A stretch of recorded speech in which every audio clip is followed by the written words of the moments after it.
बिस्मिल्लाहिर्रहमानिर्रहीम बिस्मिल्लाहिर्रहमानिर्रहीम। अस्सलामुअलैकुम मोमिनीन, कैसे हैं? उम्मीद करते हैं आप सब खैरियत से होंगे। दुआ है खुदावंद मुताल आपको हमेशा सेहत व सलामती और दराज़ी उम्र अता फरमाए। मोमिनीन कराम, अक्सर दोस्त एक सवाल करते हैं कि क्या नफल पढ़े बगैर नमाज हो जाती है?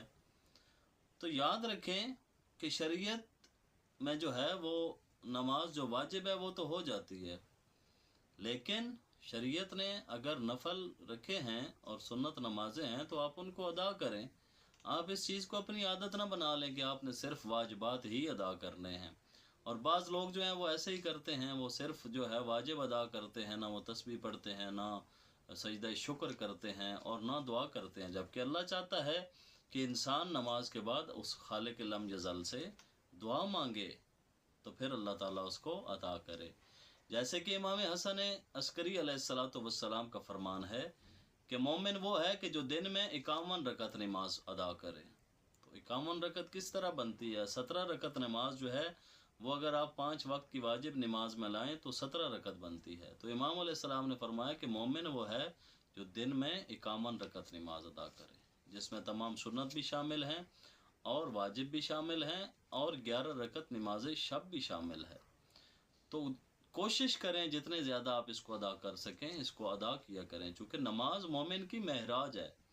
तो अगर आपने मोमिन बनना है और मासूमीन अलैहिस्सलाम के नाम के साथ आप लोग मंसूब हैं तो कम अज़ कम अपने वाजिबात पे अमल करें और जो सुन्नत हैं, जो मासूमीन के बताए हुए तरीके हैं, उस पर आप अमल ज़रूर करें। वाजिबात अदा करें, तस्बीह पढ़ें, उसके बाद सजदा शुक्र अदा करें, नवाफिल जो हैं, जो सुन्नत नमाज है उसको भी अदा करें और इसको अपनी आदत बना लें।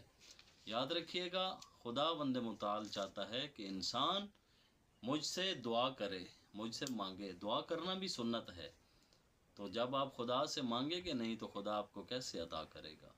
दुआ है खुदावंद मुताल आपको, हम तमाम को सीरत मासूमीन अलैहिमुस्सलातु वस्सलाम पे चलने की तौफीक अता फरमाए और अपनी सुन्नती और वाजिबात पे अमल करने की तौफीक अता फरमाए। अल्लाहुम्मा सल्ली अला मुहम्मद व आले मुहम्मद व अज्जिल फरजा आले मुहम्मद।